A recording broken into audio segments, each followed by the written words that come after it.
वल्लाहु अखरजकुम मिन बुतूनि उम्महातिकुम, अल्लाह ही ने तुम्हें अपने माओं के पेटों से निकाला है, ला तालमून शैआ, इस हाल में कि तुम्हें किसी चीज का भी इल्म नहीं था। देखिए अल्लाह ताला ने इंसान को किस हाल में निकाला, यानी अगर माँ बाप को अपनी औलाद को ये समझाना पड़ जाए, छोटे शीरखार बच्चे को दूध कैसे पीना है और पानी किस तरह करना है नीचे, और डकार कैसे लेना है, और पेशाब किस तरह करना है और किस तरह नहीं करना, तो उस छोटे बच्चे को समझा सकते हैं। ये अल्लाह ताला जो है कई साल तक उसको उसकी इंस्टिंक्ट के ऊपर रखता है। वजअल लकुमुस समअ वल अबसार वल अफइदा, और उसी ने बनाए तुम्हारे कान भी, तुम्हारी आंखें भी और तुम्हारी अकल भी, चाहे वो दिल हो या दिमाग हो, जो भी, लअल्लकुम तशकुरून, ताकि तुम उसकी नेमतों का शुक्र अदा करो। यानी ये कान, आंखें, अक्ल, दिल, दिमाग, ये सब कुछ अल्लाह ने इसलिए दिया था कि इसके जरिए तुम अल्लाह तक पहुंचो। वला तक़फ़ु मा लैसा लका बिही इल्म, इंसान किसी चीज की पैरवी उस वक्त तक मत कर जब तक कि उसके बारे में तेरे पास डेफिनेट इल्म ना आ जाए। इन्न सम्अ वल बसर वल फुआद कुल्लु उलाइका कान अन्हु मसूला, बेशक कान, आंखें और अक्ल, दिल और दिमाग, इसके बारे में तुमसे पूछा जाएगा। इन अज़ा को हासिल करके तुमने हक हासिल करने की कोशिश क्यों नहीं की? तो ये तो इसलिए था कि इससे तुम अल्लाह की शुक्रगुजारी की रविश इख्तियार करो, इन नेमतों का शुक्र अदा करो।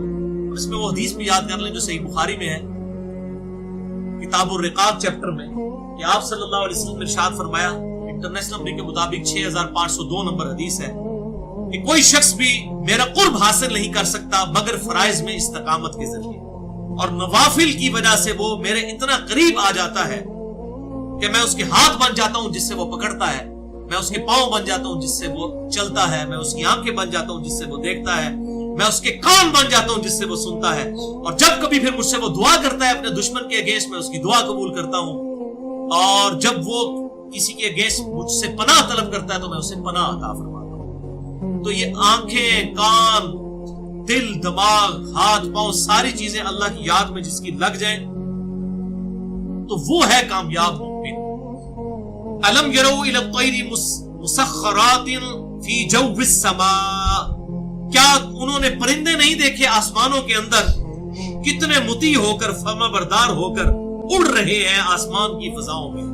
यानी अल्लाह ताला ने उनको थामा हुआ। मा युमसिकुहुन्ना इल्लल्लाह, इन परिंदों को कोई नहीं थाम सकता सवाए अल्लाह।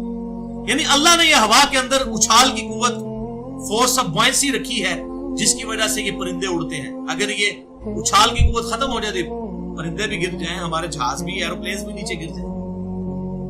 इसी तरीके से समुद्रों में भी अल्लाह ने उछाल की कुव्वत रखी है, उसी वजह से बहरी जहाज भी चलते हैं। तो अल्लाह ताला इसको अपनी तरफ मंसूब कर रहा है कि मैंने परिंदों को थामा हुआ है। मुराद ये कि ये फिजिकल फिनोमेना ऑफ नेचर जो है, ये कानून कुदरत मेरी वजह से एस्टैब्लिश है। अगर मैं ये कानून खत्म कर दूं तो कोई परिंदा उड़ ही नहीं सकता। हवा की कुव्वतें उछाल, यही परिंदा आप जाके जरा खला में छोड़ दें, उड़ ही नहीं सकेगा, क्योंकि वहां ये है ही नहीं है। वो जो Newton's third law of motion है कि हर एक्शन का एक रिएक्शन होता है जिसकी वजह से जो उसके बराबर होता है फोर्स के, इसी की वजह से वो उड़ते हैं। वो यूं अपने पर फड़फड़ाते हैं, इसकी वजह से उनको लिफ्ट भी मिलता है, आगे भी चलते हैं। तो अल्लाह ताला फरमाता है हमने इनको थामा, हर चीज को अल्लाह ने थामा।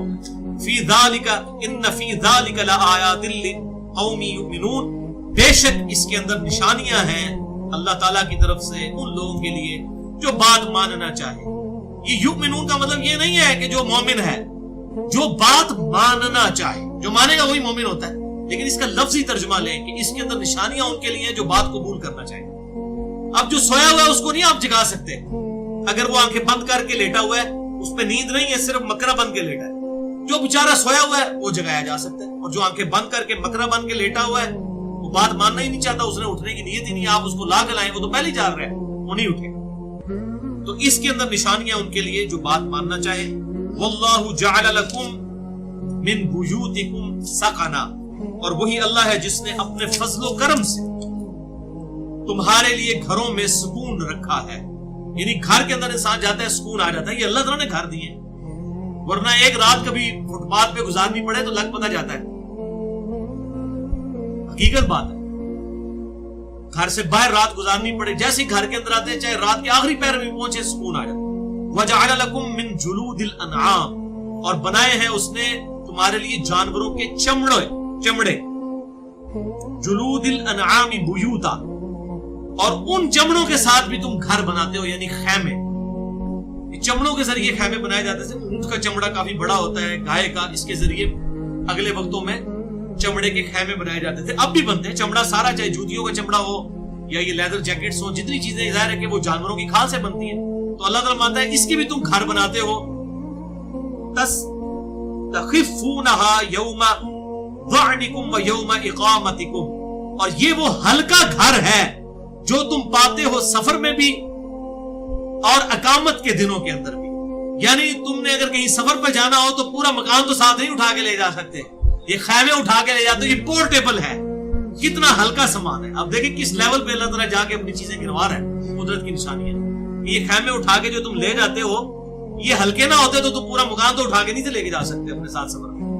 تو اس کو فولڈ کر کے لے جاتے ہو، چاہے یہاں پر ہو چاہے سفر میں ہو. تمہارے لیے کتنا یہ آسان ہے. وَمِنْ أَوْصَافِهَا وَأَوْبَارِهَا وَأَشْعَارِهَا، اور اسی نے بنائی ہے تمہارے لیے بھیڑوں کی صوف اور اونٹوں کی اون اور بکریوں کے بالوں سے. اثاثا ومتاعا الى حین، مختلف قسم کے گھریلو سامان اور برتنے کی چیزیں ایک وقت مقررہ تک کے لیے. واللہ جعل لکم مما خلق ظلالا، اور اللہ تعالیٰ نے بنائے ہیں تمہارے آرام کے لیے ایسی چیزیں جن کے سایوں میں تم بیٹھتے ہو. اللہ تعالیٰ نے سائے بنائے ہیں نا. درخت دیکھ لیں، اونچے اونچے پہاڑ ہیں، ان کے بھی سائے ہیں، اللہ تعالیٰ نے وہ بنا دیے. وجعل لکم من الجبال اکنانا، اور اس نے پہاڑوں میں تمہارے لیے آرام گاہیں بنا دی ہیں. کتنے 100 سال تک انسان پہاڑوں میں غاروں میں رہتا رہے. ابھی بھی آپ دیکھ لیں جتنی سیکرٹ پلیسز ہیں دنیا میں، چاہے امریکہ ہو یا کوئی بھی ملک ہو، ان کے جتنے نیوکلیئر وار ہیڈز ہیں یا اس طریقے سے جتنے ان کے میزائل سسٹم ہے، ڈیفنس سسٹم ہے، آج بھی پہاڑوں کے اندر ہی بنے ہوئے ہیں. سب سے سیف جگہ وہی ہے. اور تمہارے لیے چوپایوں میں بھی مقام عبرت و غور ہے کہ ان کے پیٹوں میں جو گوبر اور لہو ہے اس کے درمیان سے نکال کر ہم تم کو خالص دودھ پلاتے ہیں جو پینے والوں کے لیے خوشگوار ہے. اور کھجور اور انگور کے میووں سے بھی تم پینے کی چیزیں تیار کرتے ہو کہ ان سے شراب بناتے ہو اور عمدہ رزق کھاتے ہو. جو لوگ سمجھ رکھتے ہیں ان کے لیے ان چیزوں میں نشانی ہے. اور تمہارے پروردگار نے شہد کی مکھی کو ارشاد فرمایا کہ پہاڑوں میں اور درختوں میں اور اونچی اونچی چھتریوں میں جو لوگ بناتے ہیں گھر بنا، پھر ہر قسم کے میوے کھا اور اپنے پروردگار کے صاف رستوں پر چلی جا. اس کے پیٹ سے پینے کی چیز نکلتی ہے جس کے مختلف رنگ ہوتے ہیں، اس میں لوگوں کے لیے شفا ہے. بے شک سوچنے والوں کے لیے اس میں بھی نشانی ہے.